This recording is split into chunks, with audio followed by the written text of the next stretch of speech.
All you'll remember was the best sermon you've ever heard, right? Who remembers? Okay, my friends, will you join me because I need this and just take a quick breath?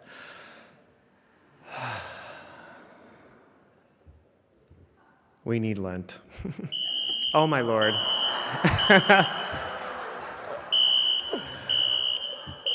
It's not an emergency, though. Oh, goodness. Okay. I know.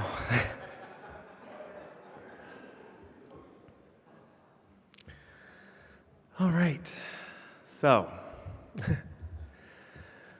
when we left off, the ancient writers, with their holy imagination and the prophets and the wise ones, they knew we needed this kind of rest and retreat because the world is chaotic. It is so chaotic. And we know that chaos. We know the chaos of the cosmos. We know the work ahead of us. We know the unrest and the injustice outside of these walls, and we know the challenges within them. Here at Fountain Street Church, we've got a lot of big decisions to make and big futures to prepare for. We've got budgets to figure out that are smaller than they used to be, and we've got to figure out how they reach our core values, our mission, and our vision. We've got looming choices to make around this building, this wonderful building that commands our attention in every nook and cranny, and a tower that is calling out to us, while also holding the tension of the ministries we need to continue to prioritize. And we continue to exist in a rapidly secularizing world in which even progressive churches are seeing less adherence and less rhythms of people coming to church on Sundays. And so we need to find new ways to be the church and to reach the world as the future moves forward. And so, as we venture into this holy season in pursuit of more love, more hope, more peace, and more joy, may we remember those very gifts that already exist within us. I think the fire trucks are here. I can hear them out front. I am so sorry. So if anybody comes in, ushers, could you please go outside and meet the fire trucks? Goodness, my friends. As we pursue more love and more joy and more hope and more peace, may we give ourselves the grace and the wisdom and the courage and the bravery, I'm done with that, to venture into this Lenten season in every way that we are being called to, because the world needs Lent and so do we, and I look forward to this Lenten journey with you. May you find more peace this season and maybe this afternoon.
Every week we take the offering as a way of tangibly and physically embodying our love and our hope and our peace and our joy and sending it directly into the world through our social action grants.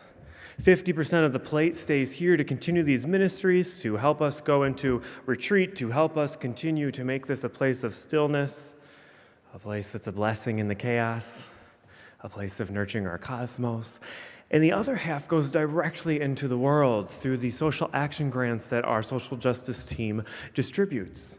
And so with the spirit of that love and that generosity and the spirit of making the world a more still and resilient place, the offering will now most graciously be received.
Well, maybe they knew we were coming, but I am now not on the governing board. I'm not treasurer anymore, but here I am. Sorry, folks.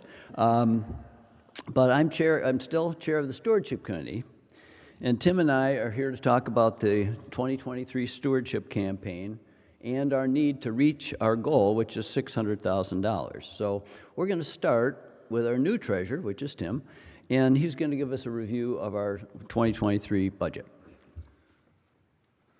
All right. Last year, we based our budget on $600,000 in pledge income. It included a $50,000 projected deficit. We ended up with pledges of around $575,000, and through frugal spending by our staff and a few staffing positions that became open that we did not refill, we actually came in with about an $8,000 deficit, so much better than our budgeted deficit. Now, the budget we presented at our annual meeting reflected a $30,000 deficit, and it was based on $600,000 in pledges again. Now, last week we presented a budget to the governing board for 2023, and that budget was based on $550,000 in pledge income. We're still shy of that at this point. It reflected a $68,000 deficit, which is quite high. Now, this budget also was woefully lacking in resources for our youth education programming. The future of our church depends on having a robust youth education program. And the board sent it back to us, the Finance Committee, and the staff to come up with a revised budget plan, which we will be working on in the coming days and weeks. We need to be able to give our senior minister, our new senior minister, and the staff the resources they need to succeed. So here we are. So where are we? Well, when I wrote my first notes, I said we were at 246 pledges at 517,000. Then the Friday Flash came out, and it was 248 pledges with $525,000.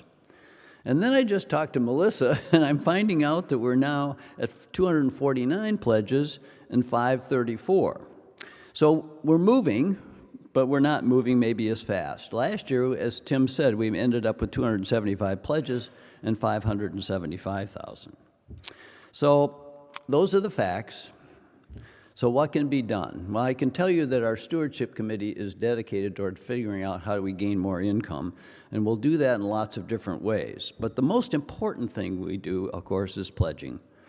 And there's still over 100 folks who have not pledged, who pledged in the past that have not, and we'd absolutely love, whether you're virtual today or somewhere in the sun and not listening to the snow come off the roof, we would love to have you consider a pledge as you have done in the past. That would be absolutely fabulous.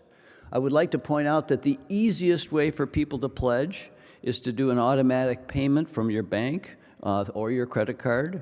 We actually have 75 people that already do that and find that's very easy and simple to do. So, if you've already made your pledge, review it. See if maybe you can give a little more. I am one of the 75 who give weekly.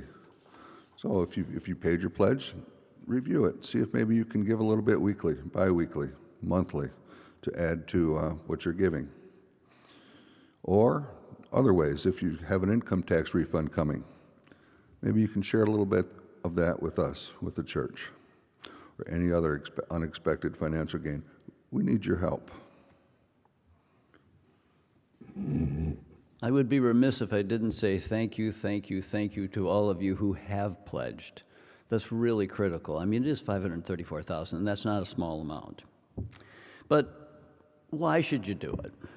So I thought that I'd give you a couple reasons why I pledge. First of all, I love our religious diversity.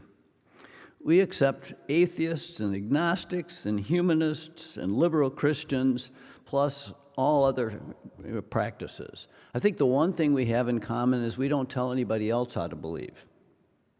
And to me, that's a big deal. I go crazy when I hear somebody say, God, he. Who said God was a he? And I like she better, but that doesn't work for me either. But I'm just an independent person. I love our commitment to social justice. This church has a long, storied history in social justice. It continues. It's why I come every week. And maybe most of all, it's a community of really great people. You're independent, you're diverse, and maybe not in color, but in oh so many other ways we're diverse. We're caring, we're challenging, and doggone it, we're fun to be around. And I really love all of you. I originally came here in 2005. I'm one of the atheists that Wynn mentioned. I never expected to come to a church. Again, I quit coming to church when I was 10 years old, when I was no longer forced to go. So it'd been 35 years that I hadn't been to a church outside of funerals and weddings.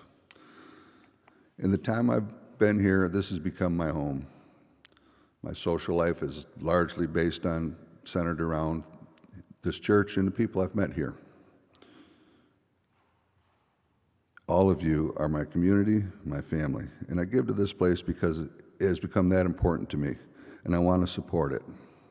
I want others to be able to experience what I experience here, for others to find family here.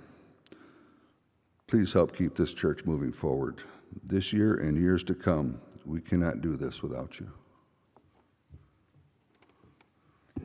Thank you. Anything you can do is greatly appreciated. We need to get to 600 and beyond, and frankly, I think we're going to make it, folks. There's an awful lot of energy out there.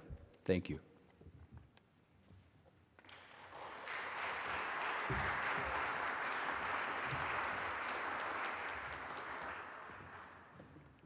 Thank you, Wynn and Tim. So friends, as we get ready to depart today, we have a few invitations for you after worship. First of which is right in our social hall next door. There is a baked potato lunch, and this is a big fundraiser for our high school youth, and it will support their summer mission trip, that's not a language we use, summer service trip. Summer service trip. And we are very grateful for the youth for putting that together, so I do hope that you'll go over there and enjoy one another's company and support our youth. As a matter of fact, this is a special one because it was the very last big social congregational activity we did before COVID in 2020. It was on that last Sunday leading up, and it was our last big hurrah as a social activity as a congregation. So please support them and come together as a community. My, how the world has shifted and changed since then. Additionally, we have the social justice film series continuing in the chapel right next door, and that's at 1 o'clock, and that is If Beale Street Could Talk. So I do hope that you'll make it to that if you're interested. You can still make it to lunch and then go to If Beale Street Could Talk. This is part of the art committee and the social justice team's ongoing work and collaboration together, so please try to make it to that wonderful film screening. And then next week, we have our International Women's Day service. This is a beloved tradition we've been doing for many, many years now, and so I do hope you'll make it. We have a lot of folks who have come together to make this special service possible. So we've got a lot of wonderful things happening. So as I put together service, I was envisioning this just beautiful, lusciously quiet service. No organ, even though I love the organ. Calm choir music. As it turned out, the choir couldn't even rehearse on Thursday, so it kind of worked out and we finessed it, thank you. We had Ann on harp, Joe on piano, ambient pianos, or candles, which did not set the fire alarm off. It's not those. And it didn't happen. But the truth still shines through that even in the chaos of the cosmos, there is the potential and the power within us and within this church to find stillness, to find rest and retreat and wholeness. I'm so grateful for those who made this service possible. Thank you, Austin and the choir and Margie. I know you are doing a lot of pivoting yourself this week with the weather. Thank you so much, Joe, for bringing your musical gifts here. A special thank you to Ann, and I would like to pause here for a moment. Ann and her husband, Tony, are moving out of state, and we have enjoyed your musical gifts so deeply, and we are sorry to leave you go, but we are so glad that you're going to be joining us today. Thank you.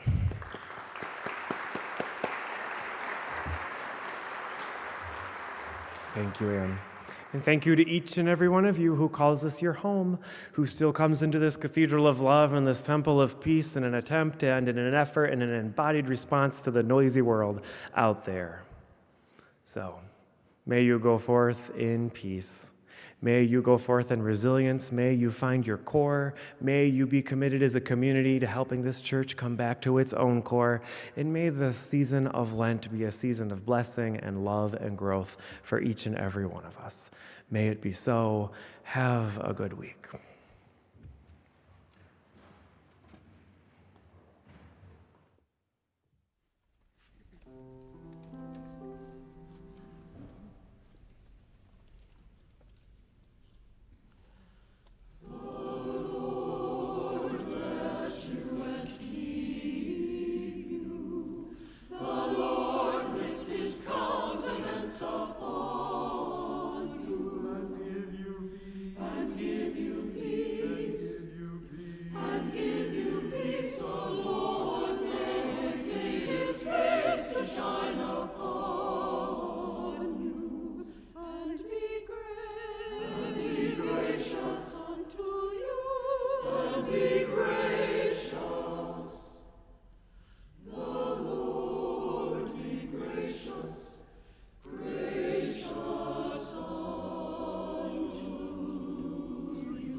Thank you.